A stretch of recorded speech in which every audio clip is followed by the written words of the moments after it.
Bienvenue à tous dans le Flashback, l'émission qui vous raconte les moments les plus mythiques de l'histoire du rugby. La Coupe Webb Ellis, c'est le trophée ultime du rugbyman. L'objectif d'une carrière, l'accomplissement d'une vie. La remporter, c'est basculer dans une autre dimension. C'est rendre fier tout un pays, c'est marquer pour l'éternité l'histoire de son sport. Aujourd'hui, on vous raconte le chemin d'une équipe qui a touché la gloire du bout des doigts, qui a fait trembler la plus grande nation du rugby chez elle, mais à qui il a manqué un petit coup de pouce du destin. Aujourd'hui, on vous raconte l'invraisemblable épopée du 15 de France lors de la Coupe du Monde 2011. Alors on prend notre fameuse machine à remonter le temps, direction l'Eden Park d'Auckland en ce 23 octobre 2011. Vous êtes prêts? Let's go!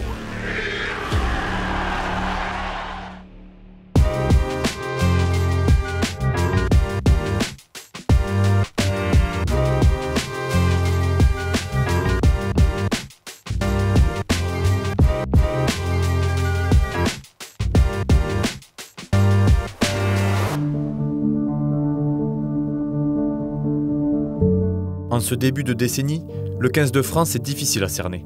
Trop irrégulier, le groupe alterne entre le très bon et le très moyen voire mauvais. Après le Grand Chelem en 2010, les Bleus ne parviennent pas à maintenir leur niveau et chutent même à la 5e place du classement mondial. Pourtant, cette équipe est composée d'immenses joueurs, rompus aux exigences du plus haut niveau. Alors les médias se posent des questions. Le sélectionneur Marc Lièvremont a-t-il les épaules pour gérer ce groupe ? Lui qui est sans cesse remis en question pour ses qualités d'entraîneur. Il faut dire qu'avant de prendre les rênes de l'équipe de France en 2007, il n'avait que 2 ans de coaching avec Dax en Pro D2. La sélection s'envole donc vers le bout du monde avec plus de doutes que de certitudes. Et les premiers matchs ne vont pas balayer ces inquiétudes. La France entame sa compétition face au Japon avec une insolente confiance en elle. Malgré des atouts indéniables en attaque, les Bleus sont indisciplinés en défense et se font même très peur en voyant les Japonais revenir à 4 points en fin de match. On est propre sur les attitudes. On est discipliné. Cette pénalité contre le Japon, c'est pas possible.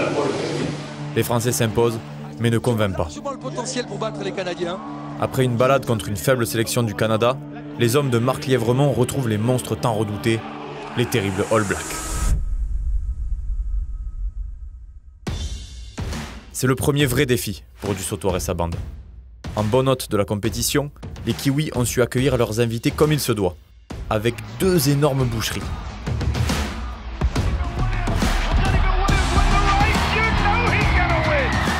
La France est prévenue. Même si elle n'est pas encore parfaitement rodée, la sélection du Coq ne compte pas se laisser écraser. On va leur montrer, on sera peut-être moins bon au rugby qu'eux, mais on va leur montrer ce que c'est les mecs. Faut marquer le territoire, on va dire. Du combat, mais du nouveau marre aussi, hein. On est des grands mecs, hein. Ça c'est sûr, et là on a l'occasion encore une fois de le montrer. Il n'y a plus rien à dire, les gars. Le haka on se met à 50 sur la ligne des 50 et on les regarde.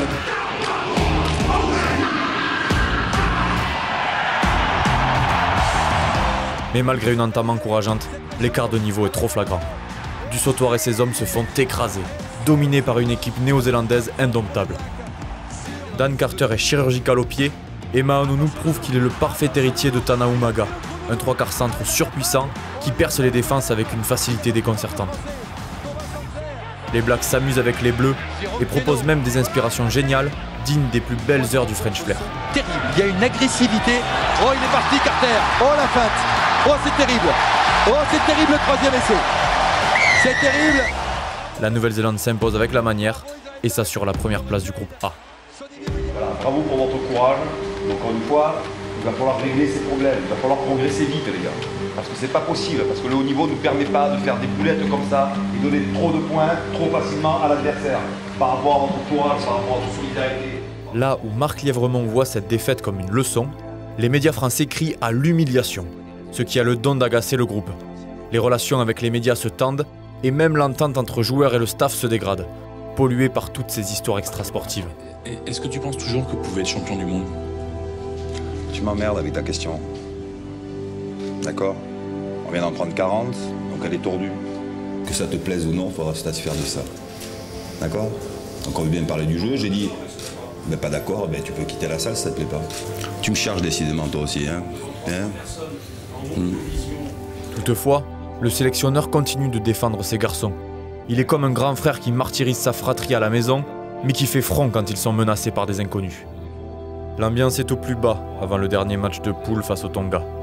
Cette équipe de France, quasiment assurée de terminer deuxième de son groupe, n'a pas la tête à jouer au rugby. Trop préoccupée par son image auprès des médias et parasitée par les tensions dans les vestiaires. Mais les Tongiens n'ont que faire des contrariétés françaises. Ces guerriers, menés par Finau Maka, ont le rugby qui coule dans les veines. Et un match de Coupe du Monde, même sans véritable enjeu, ça se joue à fond.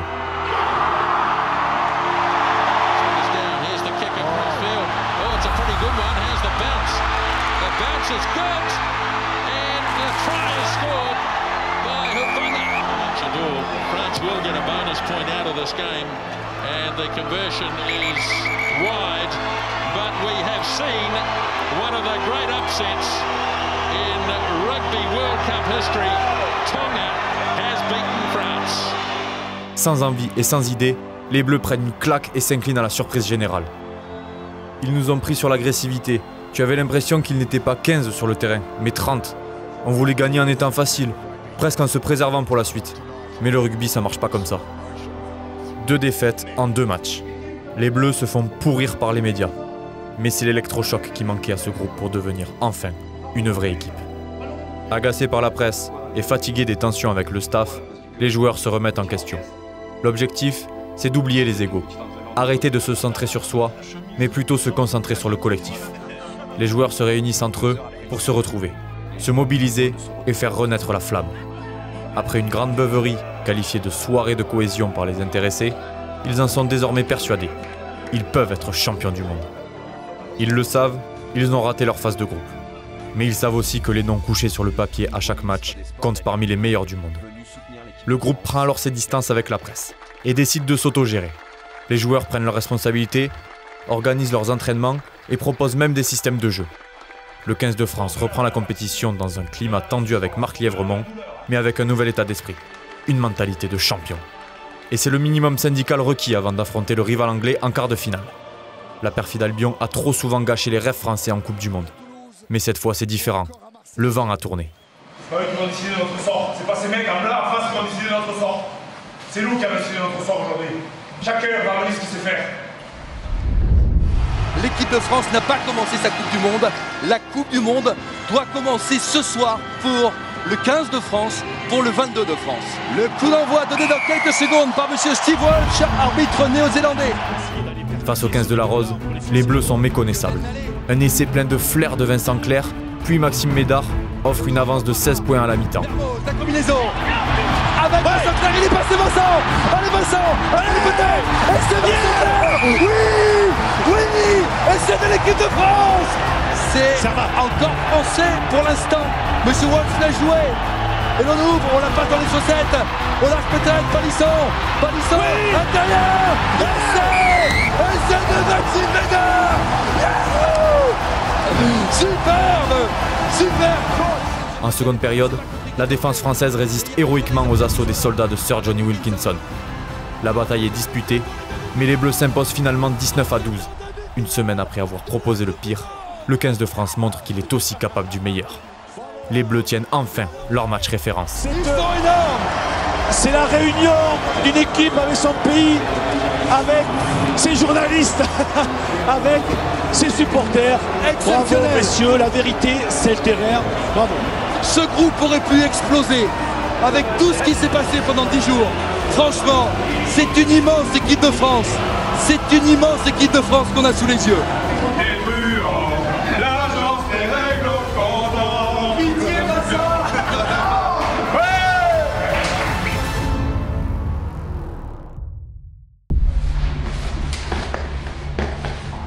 Plus soudés que jamais, les Français se présentent en demi-finale face à un autre voisin européen, le Pays de Galles.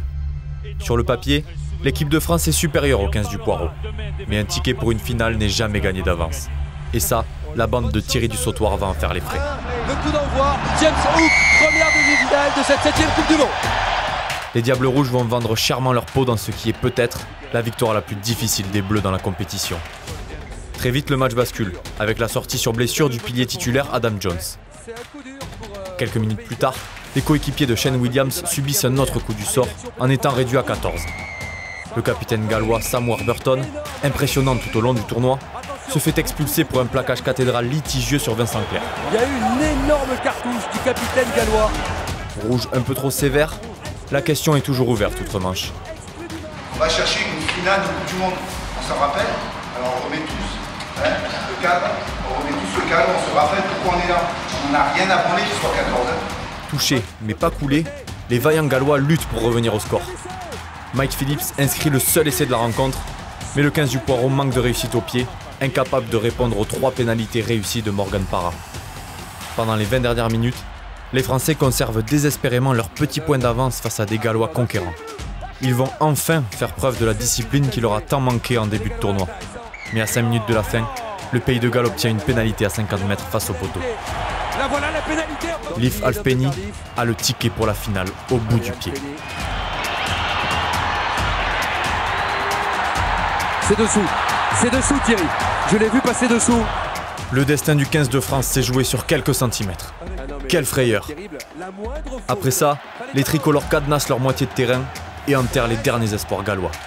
Réduits à 14 pendant plus de 60 minutes, les Diables Rouges ont bataillé héroïquement jusqu'au bout, malgré un arbitrage défavorable. Mais au bout de l'effort, ce sont les Bleus qui se hissent en finale. La 3e de leur histoire, après 1987 et 1999.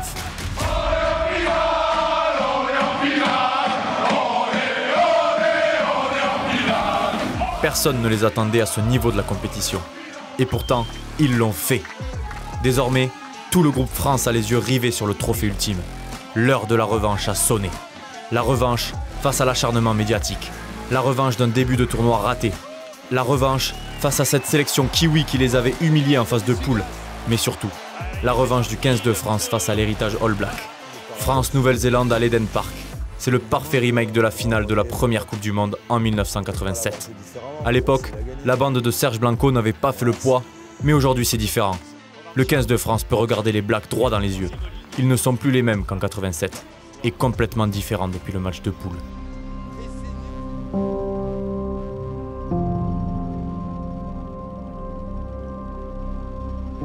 Pour les All Blacks, l'enjeu est tout aussi monumental, voire plus. Depuis février, le pays est meurtri par un séisme qui a ravagé la ville de Christchurch. Alors c'est toute la nation néo-zélandaise qui pousse derrière sa sélection pour oublier ses malheurs.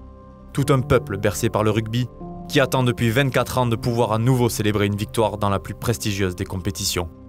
Une finale à la maison, ça ne se joue pas, ça se gagne. C'est dire la pression qui pèse sur la sélection kiwi. La symbolique est d'autant plus forte car l'adversaire c'est encore la France. Au cours de l'histoire, une vraie rivalité est née entre ces deux grandes nations du rugby. Et si les Bleus n'ont pas créé l'exploit en 87, ils ont souvent joué les troubles fêtes et brisé les rêves néo-zélandais. Mais ça, c'est une autre histoire. Pour en arriver là, les coéquipiers de Richie McCaw ont survolé la phase de poule. Malheureusement, le buteur star Dan Carter se blesse aux adducteurs contre le Canada. Colin Slade, son remplaçant, déclare également forfait pour blessure et c'est finalement Piri Weepu qui endosse le rôle de buteur. Avec succès, puisque Mr. Fix-It tape à 100% de réussite en quart contre l'Argentine. En demi, c'est encore une démonstration de force. Cette fois, face aux voisins australiens. Maanonu est inarrêtable, Weepu se montre précis au pied et Jérôme Kaino affiche un niveau stratosphérique. C'est le joueur le plus utilisé durant le mondial et on comprend pourquoi. 20-9. Cette équipe dégage une aura terrifiante malgré l'absence de Carter. Côté français, le feu des tensions entre le staff et les joueurs se rallume. Le groupe veut fêter la victoire en demi à sa manière, ce qui ne plaît pas du tout aux sélectionneurs. Je leur ai dit ce que je pensais d'eux, à savoir que c'était une bande de sales gosses indisciplinés, désobéissants, égoïstes parfois. Marc Lièvremont est la cible de toutes les critiques. Ses sorties médiatiques vexent les joueurs et font couler beaucoup d'encre. Sa communication est maladroite, mais le personnage est entier et prend cette aventure très à cœur. Avant la finale, la presse étrangère se moque ouvertement du 15 de France et annonce une déculottée. Mais il en faut beaucoup plus pour décourager ces valeureux Gaulois.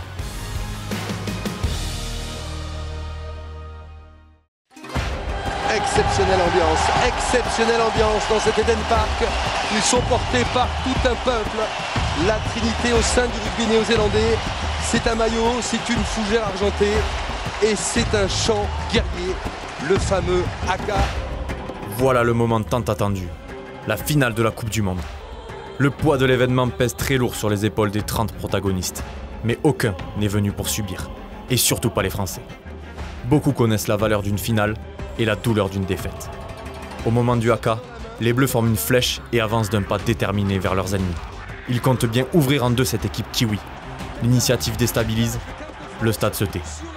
Le pays du long nuage blanc est réduit au silence. Ils comprennent que les coqs sont venus la tête haute pour conquérir, et non pas pour subir. Ils avancent maintenant. Quelle image, le 15 de France sur la ligne médiane. Monsieur Joubert, il est sud-africain et la excellente réputation. C'est parti. D'entrée, les Bleus, ou plutôt les Blancs pour l'occasion, montrent que les vieux démons du début du tournoi sont loin derrière. Habités par une formidable confiance collective, les coqs mettent directement la pression sur les Néo-Zélandais. Mais ils comprennent très vite que les Blacks bénéficient d'un arbitrage maison. Monsieur Joubert ne relève pas les fourberies du capitaine McCaw, qui continue de jouer le ballon au sol. McCaw, il est au sol, il joue encore, c'est pas possible. Les Français le savent, les Blacks auront carte blanche dans les rucks. L'intensité et l'engagement physique atteint son paroxysme très tôt dans la rencontre. Avec Fouden, pris par la défense française. Quel tampon superbe du sautoir. Les Blacks veulent absolument neutraliser l'attaque française. Morgan Parra, le génial buteur, est la cible toute désignée. Sur une action vicieuse, il reçoit un coup à la tête que l'arbitre ne sanctionne pas. Quelques minutes plus tard, Laronce sort définitivement sur blessure, victime d'une fracture du plancher orbital droit. C'est un vrai coup dur pour les tricolores qui perdent un de leurs meilleurs éléments. Et comme une mauvaise nouvelle n'arrive jamais seule, les Blacks marquent un essai sur leur première incursion dans le camp français quelques minutes plus tard. En fond de touche avec Keno. Attention, il est passé. Et l'essai, le premier essai de Woodcock pour le Néo-Zélandais. Sur ce ballon, bien négocié sur cette touche néo-zélandaise. Wipou s'applique, mais loupe la transformation. Il n'est pas en réussite et rate ensuite 2 autres pénalités, 5-0 à la mi-temps.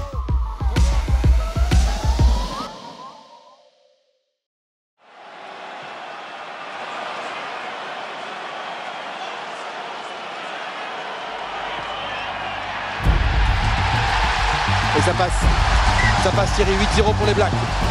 Dès la reprise, Donald, fraîchement rentré en jeu, passe une pénalité très vite accordée par Monsieur Joubert. Et la France, dans la foulée, perd son meilleur marqueur Vincent Clerc.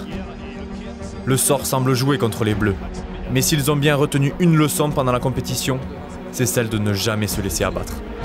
Malheureusement pour lui, touché.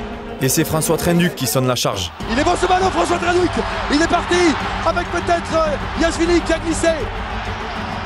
Chercher une solution, Maxime Ménard. Rougerie toujours. Il faut l'aider avec Reed, on est à 5 mètres de la ligne. Il faut marquer. Allez les Français. Avec William Servat. Repris par Nonou. Que va décider Dimitri Yashvili. François Trinduc une nouvelle fois avec Rougerie. Thierry du sautoir. Essai pour l'équipe de France. Marqué par le capitaine Thierry du sautoir. Et quel François Trinduc, Thierry. Quel François Trinduc. Essai de du sautoir. Décidément, le Black Destroyer aime briller face à sa victime favorite. Trinduc transforme, et voilà les hommes de Marc Lièvremont à un petit point de l'égalisation. La France sème le doute chez les All Blacks. Ils regardent droit dans les yeux la meilleure nation du rugby dans son propre jardin. Ils sont pas bien. Ils sont pas bien du tout. On le sent. Il est perdu, Wepou. Il s'excuse auprès de ses partenaires. Il montre un visage exemplaire. Il joue juste, il joue bien. Il ne manque presque rien. Mais malheureusement, le pied de François Trinduc défaille au pire moment. Il loupe une pénalité décisive face au poteau et condamne ses coéquipiers à l'exploit. Des coups de pied français. Parti. Allez, monte. Allez, à droite. Elle est à côté. Mais le public néo-zélandais qui tape, qui siffle sur des coups de pied français alors qu'il va y avoir du 109, Christian. Les Bleus poussent dans les dernières minutes et font preuve d'une incroyable ténacité. Ils dominent, mais les efforts ne paient pas. L'arbitre a le coup de sifflet trop difficile. Pendant toute la rencontre, certains Kiwis s'attardent dans les zones de plaquage pour ralentir le jeu. Des actions interdites, jamais sanctionnées par Monsieur Joubert. Trinduc, Rougerie, après un tampon, on progresse encore. La charge de l'équipe de France, ballon libéré. On est gêné. Oh là là, il va siffler contre nous. Un avare, et oui, il va dire un avare de Doucet. Alors qu'il vient de nous, ce joueur. C'est extrêmement... Lance faute. Oh, c'est terrible. Les Français sont furieux, frustrés. Les hommes en blanc ont le regard noir. Ils ont le dessus, ils le savent. Les vagues blanches déferlent sur le camp néo-zélandais sans parvenir à s'infiltrer. Les Bleus perdent finalement la possession sur un choix encore douteux de l'arbitre. Il n'y a plus d'espoir. Dans la conservation, les Blacks sont impitoyables. Le stade, si effrayé face à la puissance française pendant toute la rencontre, se réveille enfin. Les supporters le savent, le plus dur est fait. Exceptionnel. Exceptionnel. Pénalité, c'est fini. C'est fini. C'est fini. Richie Mako le sait. Alors qu'il y a des joueurs français qui sont touchés, il tape en touche, voilà. Et maintenant, Monsieur Joubert siffle la fin du match. Ce sont les Blacks qui sont champions du monde. Dans l'Eden Park d'Auckland, la joie de Wepu. La Nouvelle-Zélande est championne du monde. Les Français ont tout donné dans cette finale. Livré par Palisson. La défaite est amère, mais c'est la dure loi du sport. Les Français ont certes perdu, mais n'ont pas démérité. Leur parcours est aussi chaotique qu'admirable, et leur lutte contre les Blacks juste magistrale. Jamais une finale ne s'était conclue sur un score si serré. Thierry Dussautoir est d'ailleurs désigné homme du match, avant d'être récompensé du titre de meilleur joueur de l'année 2011 quelques mois plus tard. Une maigre consolation pour le capitaine tricolore. Ce soir-là, la meilleure équipe de la finale a perdu contre la meilleure équipe du tournoi. Voire la meilleure équipe de la décennie, car à partir de là, les Blacks entament un règne sans partage sur la planète rugby. Quant à Marc Lièvremont, il revient pour sa dernière conférence de presse sur cette épopée. Il enterre enfin la hache de guerre avant de définitivement retirer sa casquette de sélectionneur. Les Blacks méritent leur victoire. J'ai toujours considéré que c'était la plus belle équipe de tous les temps. Je crois que ce soir, c'est le 15 de France qui a été grand. Ils ont même été immenses et ça n'a pas suffi. C'est difficile. Difficile de se battre contre tout un peuple qui attend ça depuis 24 ans. Ce groupe, qui partait de très loin en début de compétition, a su se relever, se ressouder et faire trembler cette terre de rugby. Cette finale, elle ne se jouait pas seulement face à la meilleure équipe du monde. Elle se jouait face aux médias, face aux critiques et face à eux-mêmes. On a quoi dans les veines, les gars? On a quoi à la place du cœur? Les tiroirs caisse? Elles sont où nos couilles? C'est de ça dont vous allez vous souvenir, les gars? Avoir chié pendant 3 mois, faire 4 matchs de merde? Ou alors vous allez vous secouer? Ou alors vous allez vous prendre en main? Ou alors vous allez dire les choses?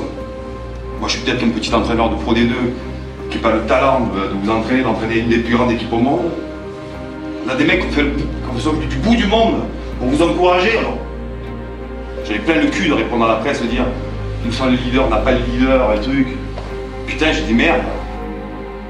Qu'est-ce qu'on fait? Quand est-ce qu'on va se rebeller, merde? C'est fini! La France est qualifiée pour les demi-finales! La France est en demi-finale!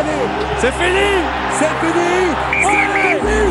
La France est en finale de la Coupe du Monde! Dussautoir! Ouais! Et c'est pour l'équipe de France! Marqué par le capitaine Thierry Dussautoir! Et quel François Traducteur! Leur performance est peut-être la plus belle de tous les temps, si ce n'est qu'ils ont perdu ce match.